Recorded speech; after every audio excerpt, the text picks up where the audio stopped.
lang ba? Nasaktan ka ba? Sir, mukha ba akong okay? Hi!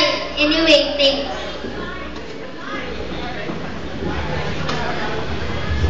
At naglakad na nga sila pupunta sa kanilang eskwela.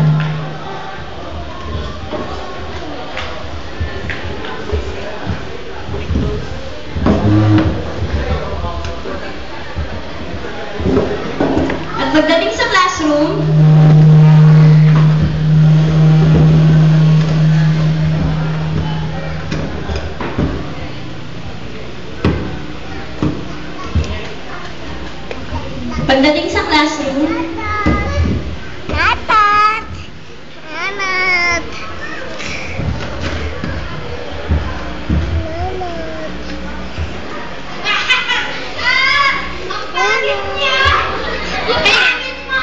ay naku, mapansin talaga.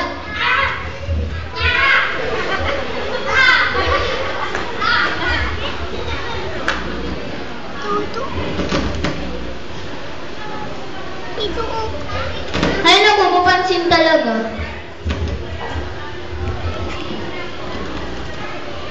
O, tignan nyo ito cellphone ko. Ang ganda, galing Amerika, original, o. Tignan nyo. O, yung bata-bata mo pa may cellphone ka na. Ayun po, magka-germs. Wow.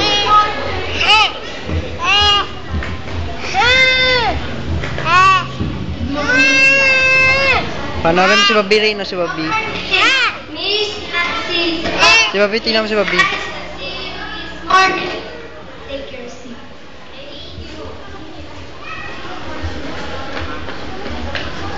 Look.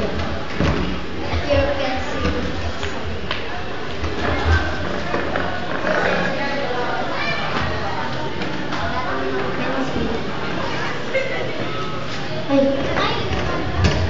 Ay, naputol.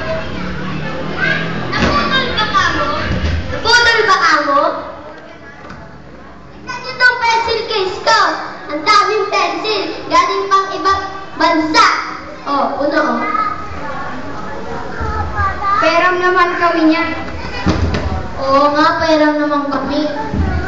Ayoko nga, mga maputol. O, ito, gamitin niyo muna. Wow, thank you, Bobby. Alis lang muna ako sandali. Mag-exam na kayo. at habang nag-e-exam, halos tumilik na ang mata ni Mark at halos humawa na ang kanyang liig na parang giraffe dahil sa pangungopya.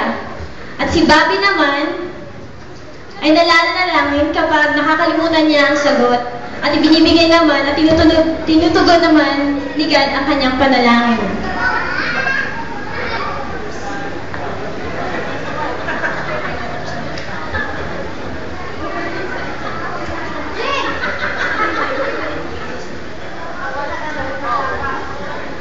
Tapos na ba kayo mag-exam?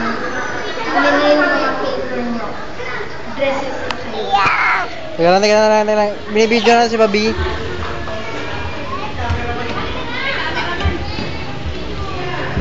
At habang nagre-recess, OMG! Wala akong baon! Oh! Ayan, buti nga sa'yo, salbahe ka kasi. Oo nga, karma mo yan.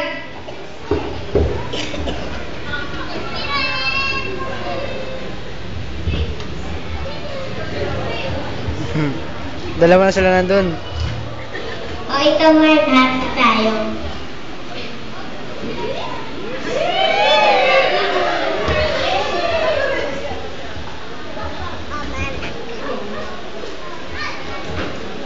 At natapos na nga isang buong nakakapagod na klase at sabay-sabay umuwi si Bobby, Nicole at Diane. At habang nasa daan, nag-uusap sila tungkol sa nangyaring exam at sa lahat pa ng pangyayari sa buong maghapon.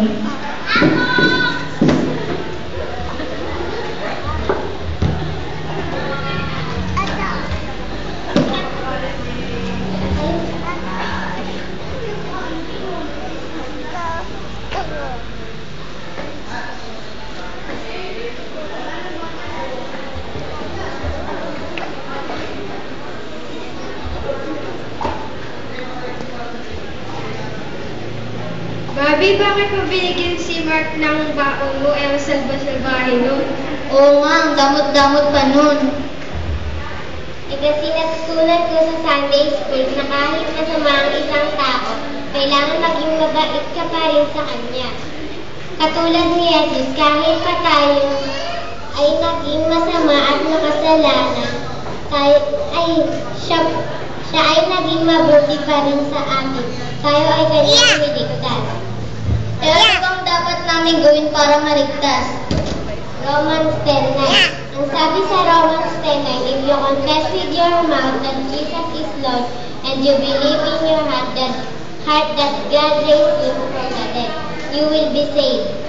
Meaning ba, kailangan natin tanggapin si Jesus bilang Panginoon at tagapagligtas.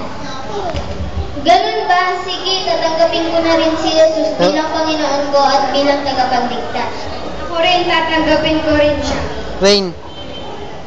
Pwede ba akong sumali? Kasi gusto ko rin tanggapin si Jesus na tagapagligtas at lutas ng ating mga kasalanan. Sigurado ako matutuwa si Jesus sa inyong desisyon. Halika, manalangin tayo. At doon natapos ang buong kwento. Nanalangin ang mga bata at sabay-sabay silang tumanggap kay Jesus. Simula noon ay maging matalik silang magkakaibigan.